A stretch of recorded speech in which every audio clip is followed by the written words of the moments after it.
it seems a little shady to me. It seems like they're trying to be like, oh yeah, this is free. We appreciate you guys.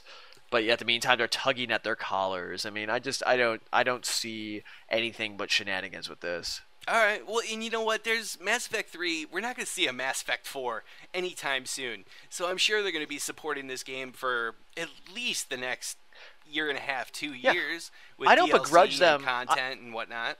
I don't begrudge them for releasing this for free. It's great that they are. It's just that Oh I yeah, don't but they're think going that to they're. get us on the next one. Oh yeah, the They're next like one's going to crack be. dealers. The first Oh one's yeah, first one's free. free sample. Yeah. Second one, the next time when you come back, it's gonna, you're gonna pay out the ass.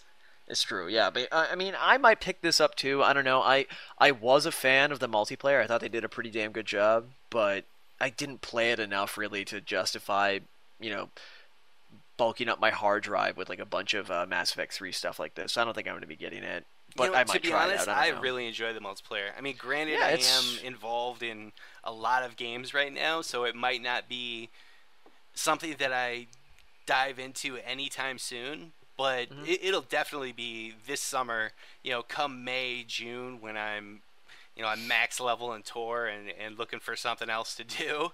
Yeah. This is definitely going to be one of the game. Or Mass Effect 3 will definitely be one of the games I go back to, especially because of the Resurgence pack. But in more BioWare news, and And them in a trying to move, find goodwill. yeah, and in another move to bank some goodwill, BioWare is already talking about how they're fixing all the problems that people had with Dragon Age 2 in the next Dragon Age. They're running damage control like crazy right now. And Already and the the game.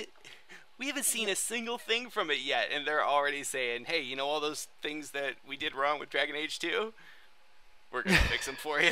Yeah, though I'm sure they probably use like phrasing like those things that our most passionate fans. That's like BioWare's favorite word right now to talk about their fans is passionate, which is just such a funny understatement to me. But I mean, I'm sure they're hard at work on this next game, but I think that what they said actually is interesting because I mean, I don't know if was Dragon Age 2's I know that the main criticisms leveled at Dragon Age 2 are mostly due to the reusing of levels and the sort of tiny environment and a number of other things, but did people complain about the decisions not mattering? Because I feel like it's a very Mass Effect 3 related complaint.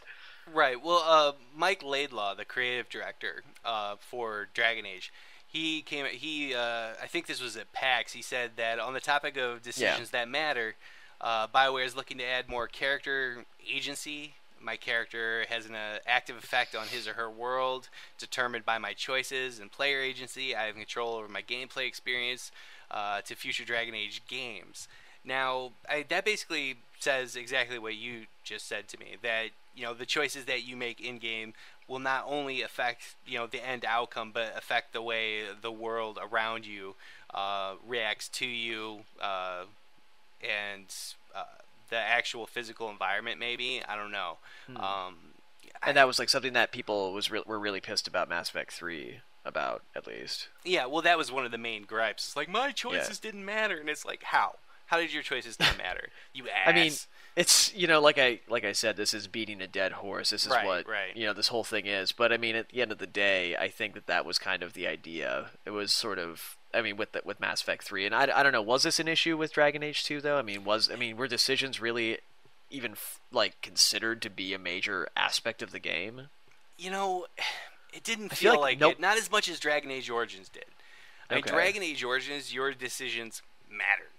Mhm. And the outcome of the game and the way the world turned out and the people around you, not only in your party but in the world, Yeah. their reactions to you would change based on those decisions. Dragon see- Age 2, not so much. It did feel much smaller, much more linear, and it didn't speak to me at all. I mean, I gave up on Dragon Age 2 because it was, I'd say, God, I must have played through 15, 20 hours. Dragon Age 2 is like, nope, I can't do it. It's not, what was great about Dragon Age Origins was not there.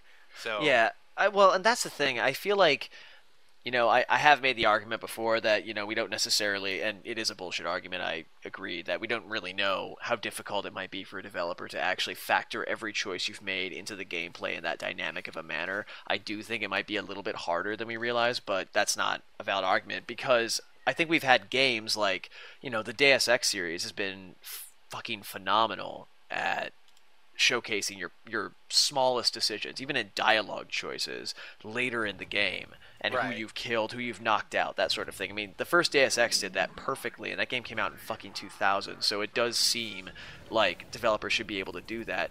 Though, to just bring it back to Mass Effect 3 for a second, one thing that always has gotten to me about the idea that your choices don't matter and like you don't really see it, I kind of wonder like how people who think that would want to see your choices matter. Like, do they literally want you to be wandering through the Citadel in Mass Effect 3 and then overhear people say, "Oh, look at that. That's Commander Shepard, the guy who is responsible for the death of the Quarian species."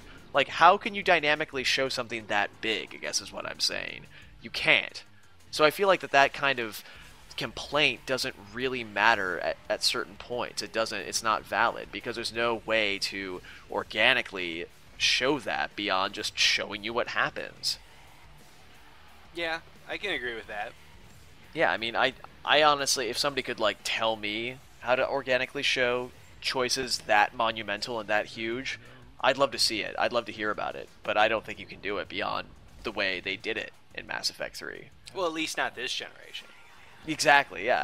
As I said, I feel like there's a bit of a limitation there, but I think even story-wise it's kind of hard. Like, you'd have to like it would have to be more than just some character coming up to you. It would have to be something that really does affect how the game like actually ends, and I just don't think that we have that capability.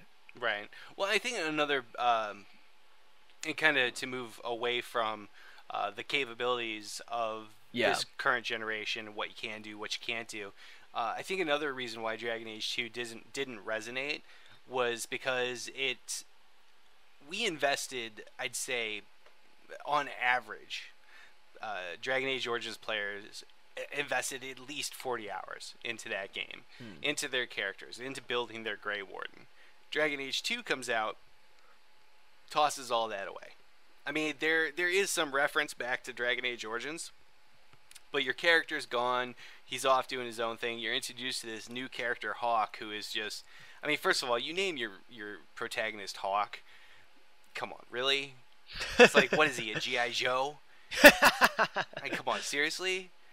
There's a disconnect there, and there was a little bit of resentment that I wasn't going to be able to continue the path that I started in Dragon Age Origins and start a whole new path with this Hawk douchebag. I don't know. Well, yeah, he did seem... Well, he like talked too, which is another really strange change from the first one, as I understand it. But was there like a save transfer of any type, like with the Dragon Age games? I think there was an importer.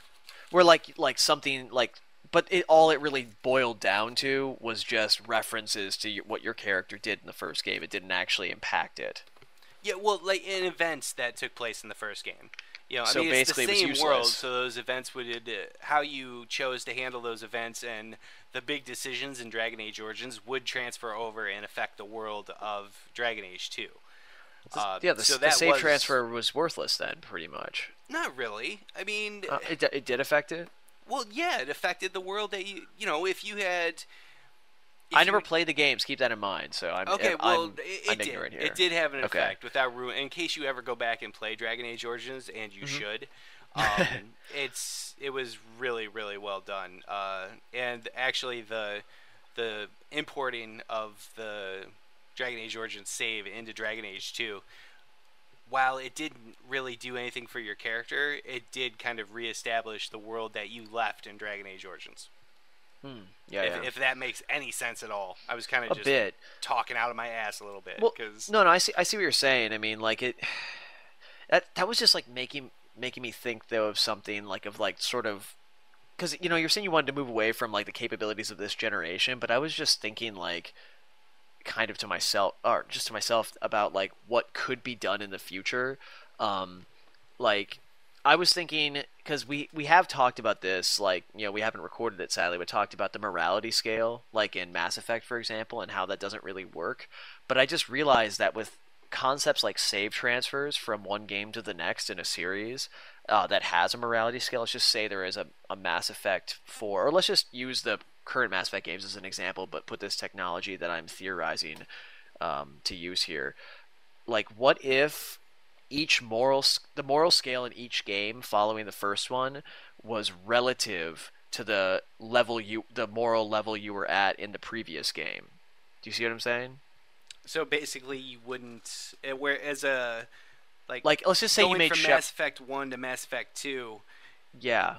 Let's say that Shepard was like let's just say that he was like a total paragon throughout Mass Effect 1. Gets to 100 Paragon points, and then the game ends, and that's it. And then you move to Mass Effect 2, you transfer your save file, and then your Paragon level goes back down to like the middle, like right between Renegade and Paragon on that scale. But that scale is different because that scale is a Paragon scale essentially. It's like you can even go further Paragon or go back down to the very middle. Do you see what I'm saying? Yeah, well, you get a boost for if you have a certain amount of Paragon points in Mass Effect 1 and then transfer over to Mass Effect 2. Yeah. You do get a boost to your Paragon points, but no, they don't keep No, what you I mean at is the like same totally level. what I mean is like totally different scales. Oh, Like, I see. Okay. yeah. And I'm just wondering like how that could be done, or like you would get a totally different play experience than if you played it without transferring a save file, because then every dialogue choice would be different. It's like you're doing good things in the first game, and then you do super good things in the second game. I just can't believe it's super good, but you know what I'm saying, or just evil things in the first game, then really evil things, or kind of like douchey things in the first game, but you can't actually be straight up evil until like the third game. You see what I'm saying? So you're talking about actually kind of Having a viewing moral your tale, character's progression down this evil path. or good path for that matter. Yeah, or good path, whatever, through all three games instead of having each game kind of stand alone like they exactly. are right now. That's what I'm saying. Actually, that would go a long way in making your character feel continuous. Though, because that would make those first two games kind of weak. I mean, I couldn't imagine Mass Effect 2 without some of the better Renegade moments. Well, see but you would still get those Renegade moments, but you just couldn't really make the truly evil decisions in those games because the decisions aren't as monumental as they are in the third game. Okay, but then in the third game, don't you run the risk of totally jumping the shark because you're trying to top the Renegade moments you had in the first and second game? Is like you have to you're on that progression. I suppose that's possible, but I don't know. Like I said, I was just sort of I was literally pulling this out of my ass as we were talking about decisions mattering through different games, and I don't know. I feel like something like that, maybe not that exactly, but something that actually could give your character an organic, believable journey. Right. Like, I mean, it like, because Shepard is still pretty organic, but he does have distinct personalities from game to game. And I'm talking like actually molding the personality according to how you see fit. Because you really aren't. Because you know how we talked about Mass Effect 3 at the end of the day? I don't think you and I really thought that ultimate choice mattered at the end. It was about the inevitability of loss. That was sort of the theme of the game. And you can't escape that. You can't escape Shepard's persona in that game. And I'm saying that down the line with games, you could maybe have games that have personality molding. Like you actually are creating your version of a character. And I think that's what that. But if we're gonna do that, we have to get away from this binary choice system that is prevalent in almost every game these days. I can't count how many games I've played in the last 2 years with a dialogue wheel. And with the binary choice system, with the here's your good choice or here's your evil choice, and maybe if we're feeling a little squirrely, we've had a couple of shooters and we just got out of the tub and we're done sticking our thumb up our butts, maybe we'll give you a neutral choice. If that's what you like, if that's what you're into, I don't give a rat's ass. I'm Gen X. I'm crazy. I wear the hate T-shirt. maybe it would give you the throwaway choice too. But otherwise, you get the good or the evil choice, and that's who your character is going to be. We need to get away from that. We need to add, layers of gray into that binary choice system that I would say